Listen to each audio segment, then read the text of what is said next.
Scripture reading for this morning is Revelation chapter 5, verses 1 through 10. Then I saw in the right hand of him who sat on the throne a scroll with writing on both sides and sealed with 7 seals. And I saw a mighty angel proclaiming in a loud voice, "Who is worthy to break the seals and open the scroll?" But no one in heaven or on earth or under the earth could open the scroll or even look inside it. I wept and wept because no one was found who was worthy to open the scroll or look inside. Then one of the elders said to me, "Do not weep. See, the Lion of the tribe of Judah, the Root of David, has triumphed. He is able to open the scroll and its 7 seals." Then I saw a lamb, looking as if it had been slain, standing at the center of the throne, encircled by the 4 living creatures and the elders. The lamb had 7 horns and 7 eyes, which are the 7 spirits of God sent out into all the earth. He went and took the scroll from the right hand of him who sat on the throne. And when he had taken it, the 4 living creatures and the 24 elders fell down before the Lord. Each one had a harp, and they were holding golden bowls full of incense, which are the prayers of God's people. And they sang a new song, saying, "You are worthy to take the scroll and to open its seals, because you were slain, and with your blood you purchased for God persons from every tribe and language and people and nation. You have made them to be a kingdom and priests to serve our God, and they will reign on the earth."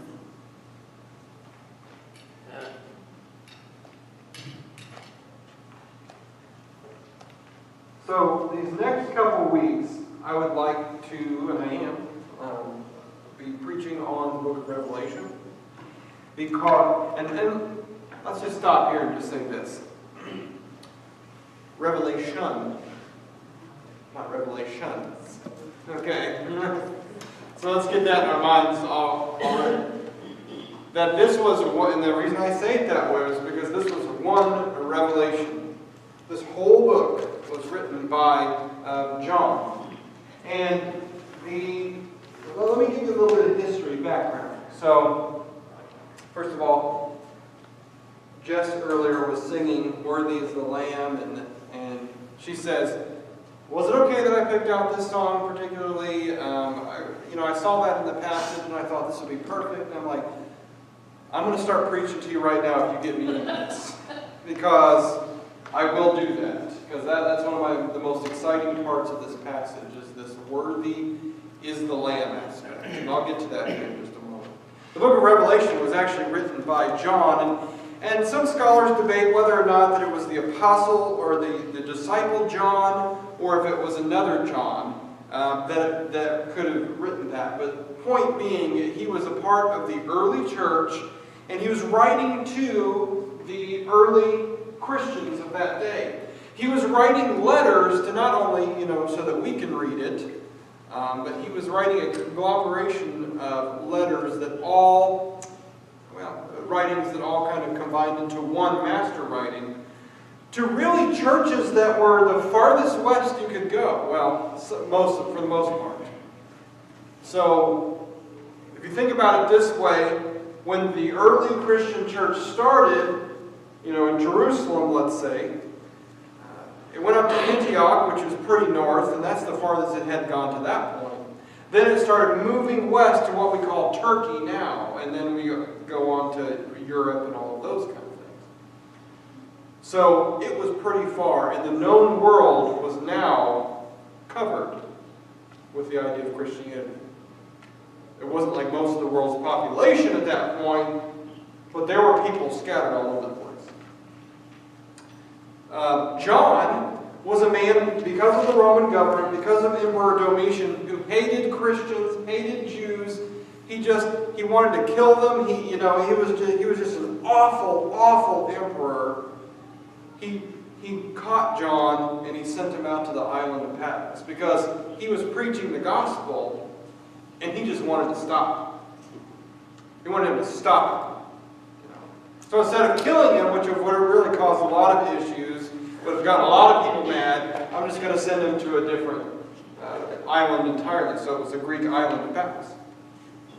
So on the island of Patmos, John says, I need to get some words to these Christians living all around the place. And the first 4 chapters of this particular book are specific letters and admonitions to these people. So we have like Pergamum, we have Ephesus, Philadelphia was another, not Philadelphia in Pennsylvania, but Philadelphia in ancient Europe, in that area. So he was writing these words, and they, when we read them, they seem kind of weird. Let's just face it. If anyone's ever read the book of Revelation, we know that some of the words that are used, some of the descriptions, some of the symbolic factors of this particular book, they just seem kind of odd. Like, what is he talking about? So we see incorrect interpretations of it.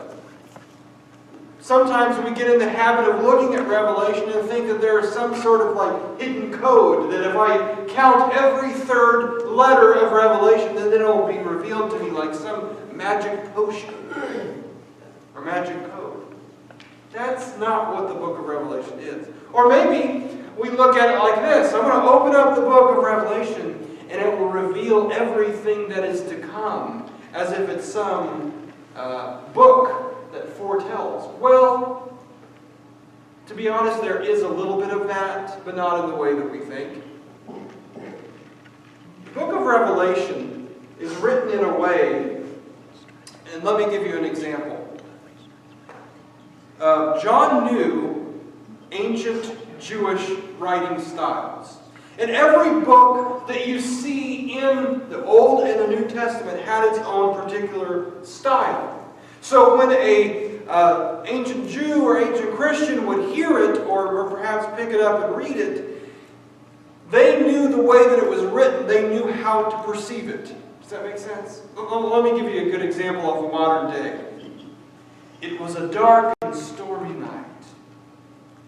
You know that when I start that way, that the book is not, or the story is not going to end, and they live happily ever after. You know that that is a scary story, right? That when I tell you that, what are you picturing? Stormy. Stormy night. Not dark. But what are we listening? How are we listening to it? Doom. What was that? Doom. Doom. Around a campfire, right? Or a slumber party where everyone's holding the flashlights. It's a dark and stormy night. What about this one? This is interactive phase of this particular message, so don't be afraid to yell it out. Once upon a time, what are you picturing? Happy-go-lucky. Happy-go-lucky. Fairy tale. Fairy tale. Princess, Prince Charming, and that's the happily ever after, right? So every book of the Bible has its own literary style. Well, the dark and stormy night. Once upon a time. And ancient Jews and ancient Christians knew what was coming at them by how things were worded. The book of Revelation is exactly that.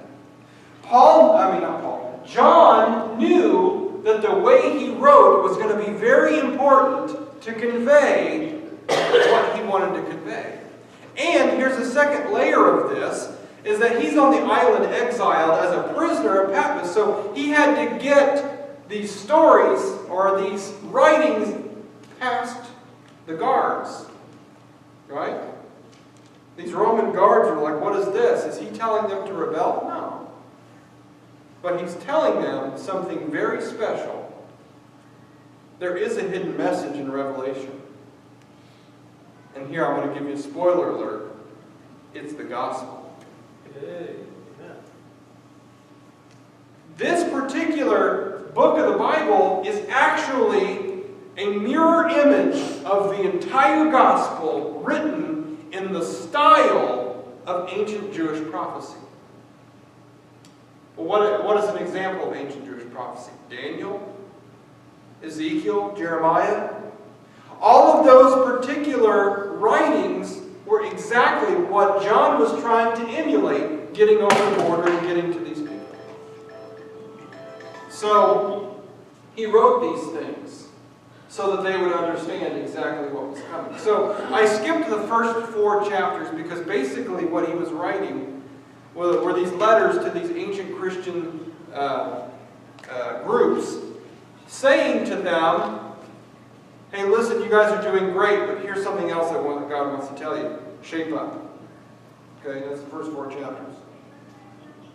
You guys are acting very faithful in some areas, but in other areas, you're just not. I'm just going to be honest with you. And here's how you need to shape up. So that's the first 4 chapters. And very much condensed, truncated paraphrase. So in chapter 5, this gets really exciting actually. He goes on, he starts saying this scroll. He's talking about this scroll. And what he's talking about is something that they would have actually been very familiar with, because in ancient Jewish prophecy, the scroll, the symbol of the scroll and the lamps and all those kind of things are actually very common. The scroll was the law. It was something that revealed our sin. It was something that people would have said when they heard the word scroll, oh, he's going to tell us what is to become of us if we obey or disobey. So then I saw on the right hand of him who sat on the throne, we know that's God, a scroll with writing on both sides and sealed with 7 seals. And I saw a mighty angel proclaiming in a loud voice, who is worthy to break the seals and open the scroll? So he is asking, he is setting up this literary device that helps us to remember and helps us to understand who the main character is here. So this is a prophetic style. So who is worthy? Well, we can already say that it's the Messiah, right? But he goes on and he goes a little deeper than that. But no one in heaven or on earth or under the earth could open the scroll or even look inside of it. So nobody, no person is worthy. I wept and wept because no one was found who was worthy to open the scroll or look inside. Then one of the elders said to me, do not weep. See, the Lion of the tribe of Judah, the Root of David, has triumphed. Okay, so this is another literary device. When you say, if you're an ancient Jew especially, if I were to say Lion of Judah, your mind would have gone to the Messiah that everyone has been talking about. But you would have thought wrongly, in a way. Because when we thought of Lion of Judah, we thought of the Messiah coming in with a sword, ready to conquer the whole world in the name of God. So, he sets it up by saying, and he's telling them a little bit about helping them to understand the way they're thinking is not correct. So, he comes in and he says, I saw, and the elder says, the Lion of Judah is the one that's worthy. That's the paraphrase. And then, here John is looking around. Okay, I'm looking for this military king. Okay? And then one of the elders to me says, do not weep. See, the Lion of the tribe of Judah, the Root of David, has triumphed. He is able to open the scroll. Excellent. I can't wait to see this guy. He's going to have fire. He's going to be ready. Then, John tells us that he turns around and he sees the Lamb. He says, then I saw a lamb looking as if it had been slain. What a disappointment. He, in this moment, is putting a mirror right in their faces. You people expected a military ruler who's going to come in and sweep the whole world. But instead, a slain lamb came. He was standing in the center of the throne, encircled by 4 living creatures. This symbolic element, so the whole book of Revelation has symbolic elements in it to refer their minds back to things that they already did. These 4 living creatures are the same 4 living creatures that were mentioned in, if you go back and read, maybe that's some homework for you. Go back and read about the 4 living creatures in Daniel, Ezekiel, Isaiah, thank you. knew it was an at the end. Isaiah, and it sets up this prophetic idea that God had some support. You know, he had some people or some creatures around him. So they're trying to bring it back to the idea of the same thing that the prophets wrote. So these four creatures, living creatures, and the elders, he had 7 horns and 7 eyes, and those are meant to represent the churches, and some believe, which are the 7 spirits of God sent out to the earth. He came and took the scroll from the right hand of him, and we had taken it, the 4 living creatures and the 24 elders. Who are these 24 elders? Well, the interesting thing about these 24 elders are that they represented, many believe, represented the 12 disciples and the 12 Old Testament tribes of Israel. Like, he is talking about everyone here. This was the Senate. This was the force by which they were to conquer the world. And it talks about how, and it describes them more in depth. You see, what happens here, and I know I gave you, I info dumped on you a lot here, but I wanted to make sure that you understood what was going on here, because the book of Revelation is not one of these books that, you know, it's not the Left Behind series, folks. I'm just going to be honest with you. Great stories, don't get me wrong, great stories, fun to read, but you're not going to hell because you bought something with a barcode. Mark the Beast, or whatever. This book is not only written to tell us of what's going on during that time, but it's meant to reflect on the very gospel itself. Another thing that was going on in the book of Revelation is it was a political commentary of the Emperor Domitian and everything that was going on back then. So later on, when we see in the book of Revelation the 4 horsemen of the apocalypse, blood up to their saddles, that actually happened. The emperor he came and started slaughtering Christians, slaughtering Jews, slaughtering people who had nothing to do with anything. Entire towns were slaughtered because of the emperor's hatred for the gospel. And we see that reflected in there. We see other things that were reflected in there about the great prostitute, and we see all of these things that are meant to represent very important elements of the Old Testament and even what they knew about the New Testament. They didn't call it that back then. But there were things that also were in there that taught us about how we are to behave, understanding that the day of the Lord, the big day of the Lord, is coming. The book of Revelation is not only telling us about what is going on and referring us back to, helping us to understand the prophets, but it's also telling us, hey, the Lord is coming back. Rejoice, but get ready. So back to what this idea of being reflecting of the gospel. We were once, if we're a part of this community, we're expecting something different than what came. We were expecting Jesus to come in and him to, lop some heads off, and get angry about things and start to defeat these Roman rulers and all these kind of things. We're living in oppression. We were expecting this new movement to take over and for it to be the state-sponsored religion. But that's not what happened. Instead, I stood before the throne, and behind me I looked, and it was a slain lamb instead of the Lion of Judah. But yet that slain lamb was still the Lion of Judah. This power came from weakness. This power came from love instead of anger. This Messiah came in and he gave of himself, and he bled and he died and he gave himself away, and he was the sacrifice. And John is writing to these people in these churches saying, I want to remind you, in Old Testament terms, and kind of that understanding, that everything you have read, everything you have memorized, every festival you have gone to, every ritual that you have participated in has led to the slain lamb. Jesus is who he says he is.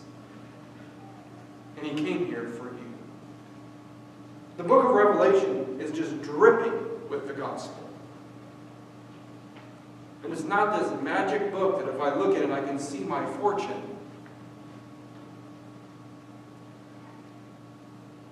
And sometimes it's hard to understand, and sometimes there's a whole lot more deep research that needs to be done, like what does this mean, or why in the world do you say that way? But ultimately, John was trying to be like Paul, but in an Old Testament mentality. He's writing to these churches that he didn't necessarily plant or anything like that, but he was trying to give them some sort of leadership to help them to stay on track. A lot of persecution going on, a lot of killing of Christians, a lot of things where they could have easily just turned around and said, you know what, I give up, I didn't sign up for this. He is saying that no matter what happens to you, Jesus is still on the throne. Amen. It doesn't matter. It doesn't matter what happens to you. You, as a Christian, put your head down, serve the lost, serve those in need, worship Jesus, still get together, discuss the Scriptures, debate on it even, be faithful, and allow the law to be written on your hearts. Don't give up. Things are going to be discouraging. Domitian's going to come through and he's going to still do what he's going to do. The day of the Lord is coming where things are going to get a whole lot worse before they get better. You might even be restricted from doing anything. Your freedoms are going to be taken away. In fact, they currently are. Everything around you, dear Christian, is going to dissolve and collapse. Walls are going to come down. Your homes are going to be burned. Your children are going to be taken away from you. All this is in you. Everything around you is going to decay. But there's still hope in Jesus.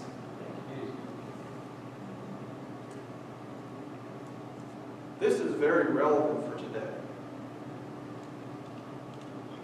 I can think about different people who have talked to me about different things that are really heavy going on in their lives and how things just seem discouraging. Maybe someone has actually even hurt their feelings.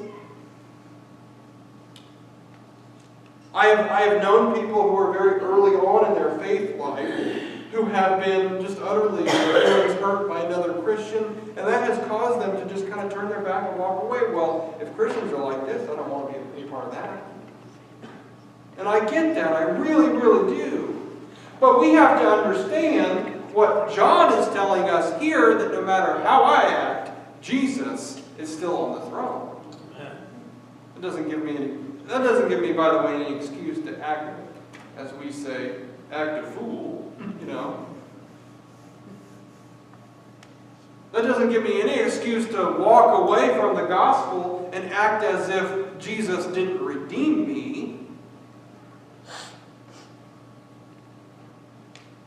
You know, I understand that sometimes, and this is a little side note, I always do side notes. You ever notice that? I understand that sometimes the truth hurts and that it might be a little abrasive to those who are living in sin, maybe. But there is a difference between, I'm just going to be very honest with you, there's a difference between being the distributor of truth and just being a jerk. Am I allowed to say that in church? We can still have a heart of love and compassion and approach someone with accountability. Love justice, love mercy. That's another part of that. we have to understand that Christ is still in us. And yes, he did flip tables, and people are going to throw that in my face all the time. But most of the time he spent healing, serving. And by the way, the only time he flipped tables was to point out people's worship and how they were going about it. So, anyway, that's into that side. The book of Revelation, I feel like that sometimes we avoid it. It's like, oh, it's not something I want to deal with. Too much mud to muck through. But when we look at it as an Old Testament wording of a New Testament gospel, then it opens up a whole new thing. He is telling us that Jesus came, and while we thought he was supposed to be this big, strong, buff, military ruler, he actually came and he was kind of, his power came from weakness, through blood. And not blood of the enemy, but blood of himself. There is such hope in that. And later on we can get into the waters and the chaotic waters and all those kind of things and the beast coming out. We can get into all of that, and I don't plan to in the next couple of weeks because there is symbolic value to that and helping them to understand that God was still on the throne even in the turmoil. It's a little bit very, very truncated paraphrase. But this whole book was meant to tell them that no matter what you're seeing around you, God is still there. I had a friend on Facebook. He said these words. He says, "Can someone help me? Can someone help me and tell me what kind of hope I can have?" I'm just wringing my hands. Like, I don't see anything hopeful in the world around me. That was the idea. The world that I see it's lacking. I agree with you. I don't see any hope. I disagree. I see hope in babies being born. And people serving one another. And lives being transformed, and people putting away addiction. I see hope in the littlest of things and also the biggest of things. Yes, disaster happens. But look for the people that are helping. I see hope in the fact that even though the things seem discouraging and the darkness and the clouds and all of those kind of things are overhead, I see hope in the fact that Christ is still on the throne. So,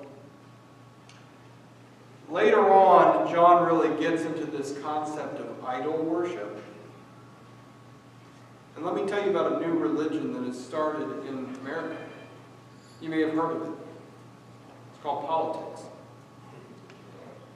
I mean, not that people that are, don't get me wrong, people that are involved in politics are not doing a bad thing. I'm just saying that there are people out there that think that the political realm of things will be our salvation spiritually. That's just not the case. That the Messiah didn't come, military might, all that kind of stuff. He came as the slain lamb. What are we doing outside of these walls to embody the slain lamb? That's an interesting thought. Are we covered in his blood? First of all, are we going out there as representatives and ambassadors to him, that no matter what happens to us, no matter how people around us act, that we're just laser focused, ready for him to speak, ready for him to work through us, in us, around us, beside us. Another idol is money. You know? Or mammon, as we see in the New Testament. Another idol would be, sex and lust and all of those kind of things. Another idol would be other people, celebrities. We would look at the ancient Romans and look at all their gods and how they are over different things. They had a god of entertainment. It's really funny. They had a god of money. They had a god of architecture. They had a god of protection.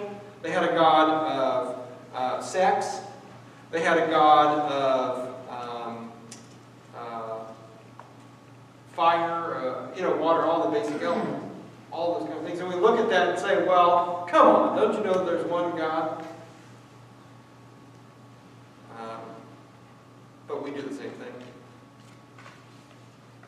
Ancient Christians of those days, there were so many of them that were being talked to by Paul or by John, and one of the things that they always said was, well, why are you still trying to keep one foot in Jesus and the other foot in the world? Why in Romans, we talked about this yesterday in men's group, why are you still trying to live according to the flesh and according to the Spirit? That's dual-mindedness. You're not going to be able to do that. Why are you still worshiping the foreign gods, but still wanting to worship Jesus? Don't you know that those are incompatible? These are the kinds of things that Revelation alone we're dealing with. So, this chapter 5 is all about the gospel. How we expected one thing, but our expectations and the kingdom mentality was flipped upside down. We were expecting muscle strength, but God brought something a little stronger. We were expecting swords. God brought a cross. We were expecting blood, and He didn't disappoint us there. There was a lot of that. But it wasn't the one of our enemies. What really bothered me about the blood was that it was His that was shed. It was on our side. And it was for them. This is all mixed up. So with that as an understanding, with this flipped upside down, and the praise team can come now, with the flipped upside down misunderstanding of the kingdom, how do we act in a world that doesn't understand what the kingdom looks like? We have to be flipped upside down. We have to be the people who are serving Jesus while the battle is going on, but not involved in the battle. Mending the broken. We're in the battle, but not throwing bullets ourselves, so to speak. I've given this illustration a few other times, but if you've ever seen the movie Hacksaw Ridge, highly recommended. Yeah, there's blood and all that kind of thing. I'm a boy, whatever. And one of the most important things I saw was the main character, can't remember the name off the top of my head, main character going in there, and he is grabbing people up while the bullets are flying, but his laser focus is on the need. Their laser focus is on establishing power. He's a part of the war, but he's not in the war. He's a part of the battle, but he's not in the battle. That's what Christianity is all about. There are always going to be turmoil around us. There's always going to be conflict. And here's another little side note. There's always going to be conflict. We choose for it to be drama or not.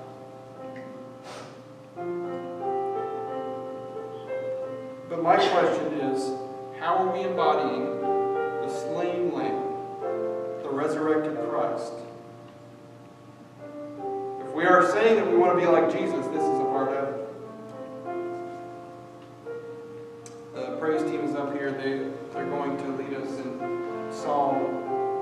And I truly invite you, if you have some business to do with God today, this is the place to do it. Perfect opportunity. Can't get any better. I've given you an open invitation for a conversation. If you want to praise Him, the altar's open. You can pray in your seat, you can pray here. But let's reflect.